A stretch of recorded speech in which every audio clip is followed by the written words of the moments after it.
démarrage càcc gi kañ la noppi ba pare ngeen bëgg nag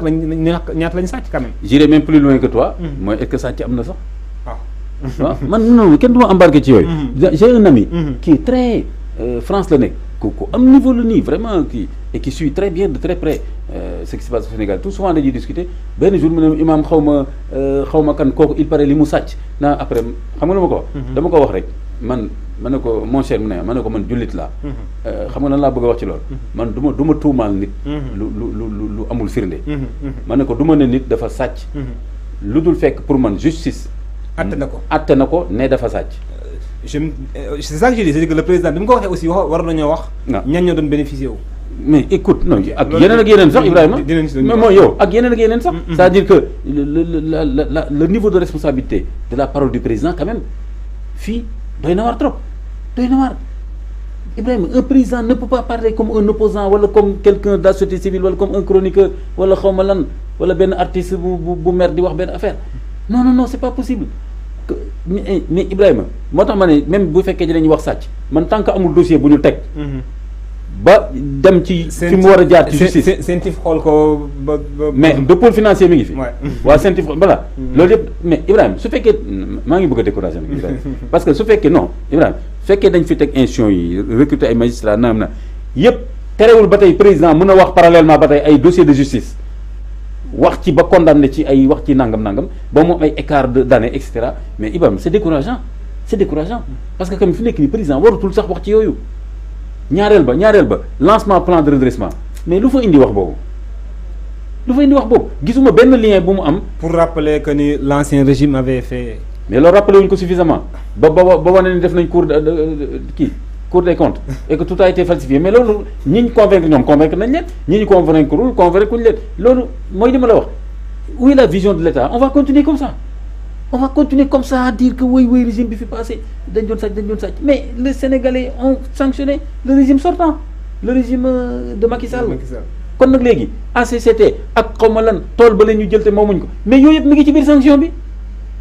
Ibrahima loolu yëpp la Sénégalais yi sanctionné sur la base de yow li nga leen wax kon kay léegi yow indil ñu état nu mu war a doxee léegi commencé nga dañu léegi damay teg institution bi teg lii recruter personnel fii nangam comme ça yooyu dootu fi am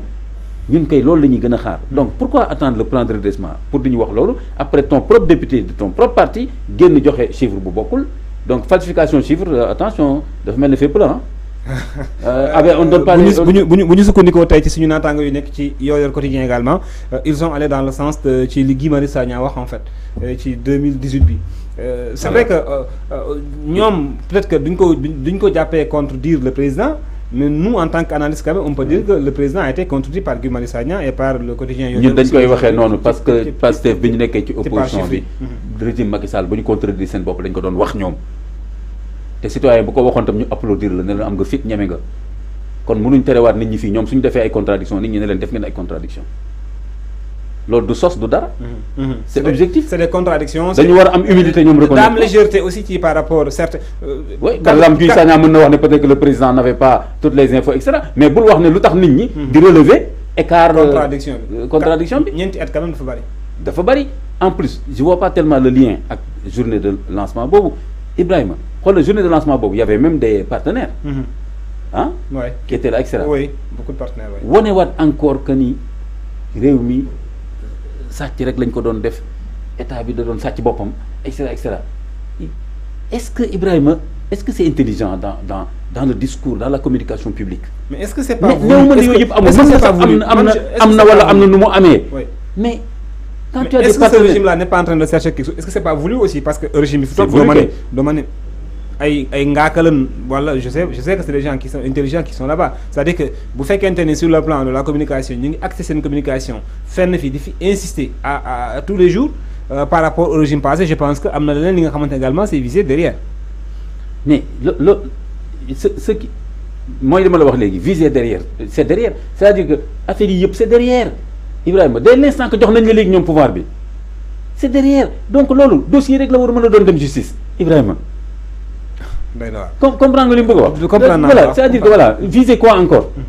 c'est-à-dire que yooyu doon nañ ko wax ñoom ci opposition bi la preuve mooy sénégalais ne leen on est d'accord avec vous institution boobu ak beneen bi kii territorial. au conseil des collectivités territoriales. c'est budgétivore amul njëriñ et cetera. c'est access. ñu dissoudre ko mais sénégalais yi ne d'accord nañ c'est une décision du nouveau pouvoir amul benn sénégalais bu génn ci biir di manifester wala daal di jaaduwul mais léegi kon yooyu c'est derrière Ibrahima. Ibrahima vraiment demaat fii léegi nag suba mën nañ wax ne au conseil bu territorial bi bu leen neexee tam ñu ne boobu tam immeuble mi ngi fële point E boobu tamit fay nañ ko lii wala am na ko fa nekkoon kii nii mais Ibrahima loolu yëpp laa lay wax nii loolu yëpp la sénégalais yi sanctionné. D'accord. Et que maintenant yooyu dafa war a nekk des dossiers administratifs judiciaires yoo xam ne président sax jarul mu ciy wax par exemple le ministre chargé de xawma la nag lan wala le porte-parole du gouvernement wala le porte-parole du président yu mel noonu nañ seet kan ci ñoom par exemple mooy def boobu déclaration daal ne le dossier est entre les mains de la justice mais président ci boppam bu génnee condamné benn affaire moom ci boppam en tant que président kii nii du rôlam. léegi kon loolu laa bëgg a wax ci dossier bu mais néewuma ni dara xewu fa. wala nangam. ci la ñu jëm sax ci fond dossier bi surtout dara xew na fa xew fa en tout cas ki nga xamante ne tey jii nii sunu yor-yor jusqu'à présent joxe na ko muy Cheikh Seck un homme d'affaires muy l'ancien gardien de but de l'équipe nationale. xam naa seetaan nga ko peut-être Sénégal 92. waaw alors moom lañ ci. ku mënoon góolu nii. moo doon góolu voilà Sénégal 92 ci la nekkoon ci équipe bi. waaw moom ñoom bokkaande ndeysaan tey jii nag dañu ne moom ci lañu ko ci ñi doon fayeeku en fait ci immeuble bi ci la bokkoon moom nag nee na il est prêt ba tey suñu naataango waa yor ñuy wax nee nañ il est prêt à payer li nga xamante ne moom moo di li ñu koy toppee 2018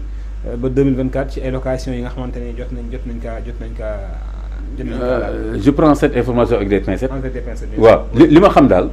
li ma xam daal mooy que ni moom Cheikh Seck boobu nga wax. dañ koy tudd ci yu bëri ci marché wu état bi. waaw maanaam man am na ko moom di wax ne am na immeuble yu bëri yoo xam ni en tout cas genre moom moo koy préfinancé. après état bi loué ko ci moom et cetera. ñàkkul quand même mu am li Ousmane Sonko doon wax d'accord naa ak moom ci principe foofu. affairisme d'état boobu mu ne léegi daf fiy jeex. damay d'accord ak moom foofu. c'est vrai. seulement kon nañ ko jeexal. nañ ko jeexal. du question ñun nañ ko def mais ñee waruñ ko woon def attention. donc voilà donc maintenant kooku c'est une chose Ibrahima. ok affairisme d'état na fi jógee je suis d'accord mais bul def aussi confusion entre séparation entre l'état ak le partenariat avec le privé bul def cabale contre le privé bul jàpp ne ku am xaalis yore entreprise patronat rek genre ennemi état bi la dama koy tongal jàppalu ko tëj nangam mais kon dëkk bi c'est pas les classes moyennes qui vont développer le Sénégal c'est les classes économiques qui ont des entreprises qui ont les petites et moyennes entreprises et cetera ñooñu ñooy créer de l'emploi extra état bi dafa war a jàppale ñooñu c'est pas l'état qui donne la preuve moo tax ñoom ñëpp ku ciy wut pouvoir bi su ma ñëwee def nangam emploi après boo ñëwee rek nga xam ne waaye mënoo sax recruter 2000 personnes fonction publique sax da ngay am problème donc ñooñu ñooy partenaires yi donc bu ñu jaawalee affairisme d'état mooy ay caaxaan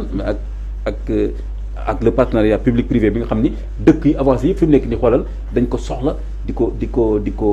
jëfandikoo la preuve Ibrahima la preuve mooy dans le plan de redressement le fameux plan de redressement moi ça me fait peur ça me donne le frisson parce que plan d'ajustement structurel plan Sakho Loum j'aurais préféré qu'on parle au moins peut-être d'un plan de relance plutôt redressement dafa doy waar mais en tout cas Ibrahima ce que je veux te dire c'est que dans le plan de redressement il compte beaucoup sur des partenaires privés pour recycler des actifs publics. Oui. ba def seen i calcul sax seetlu nga loolu. oui c'est exactement ça non li nga wax aussi c'est am. kon ñooñu dañ leen soxla kon tam da nga leen di wekk.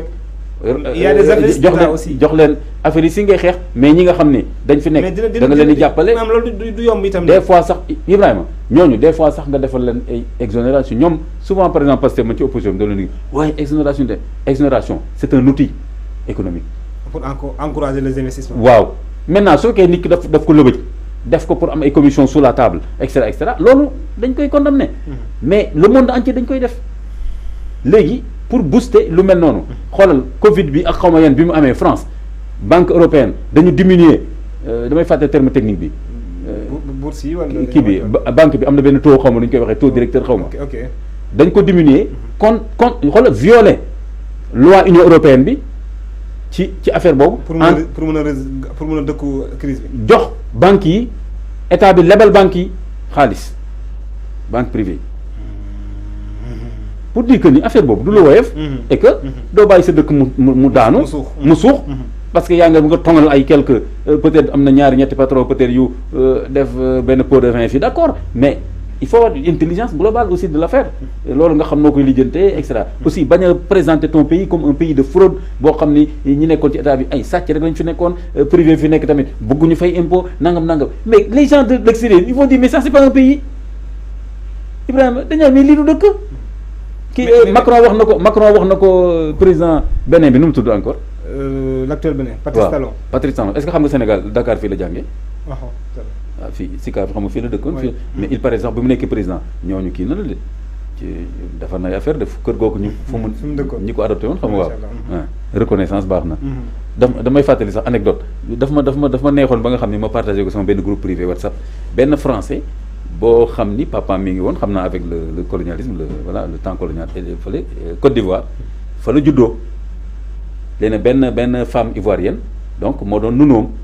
moo ko doon toppatoo yu mel noonu quoi parce que xam naa yaay yi xam naa day liggéey yu mel noonu après mu ànd ak famille am dellu France xam naa après les indépendances ak yooyu français boobu nag moo dem di rechercher ba retrouver waat femme bi waaw nunu bi mais xam nga fan la ko retrouver est-ce que nunu bi léegi mi ngi Dakar c'est une femme musulmane bu tudd xaw ma lan diggante bi daal mi ngi Dakar waa ji fexe ba retrouver ko ñëw fekk ko fii Dakar léegi ne ko waaye ci loo nekk man maay kii génneel ko photo bi mu ko bootee yëpp ni ndaw si di jooy téye ko ne ko mu ne ko man la mu ne ko léegi fan nga nekk mu ne ko fii léegi waa ji laaj ko condition de vie yëpp nii ne ko léegi dama lay defal allocation xaw ma tant d'euros par mois léegi sa kër xaw ma lan dinaa ko defaraat xaw ma lan ak lan Ibrahima ça donne de frisson ça xoolal reconnaissance bi c'est vrai alors pour dire que ñëwaat ci fan laa tolloon sama développement bi ñu ngi woon si li nga xamante ne lii moom moo di Patrice Talon nga doon wax ak Macron daf ko ni Patrice Talon mais qu'est-ce que tu veux que je fasse avec mon patronat chez toi nee nañ ma kenn mënu faa def dara ndax pot de vin boo ñëwee lu lay njëkk a wax va voir le conseiller du ministre de l'économie nga dem kooku ne la waaw xam nga naa kii ni laaj la dara après va voir le conseiller de xawma du protocole du président kooku tamit kii balaa ngay egg ci président mais Macron ne ko may sama patronat yi fa ñëw yëpp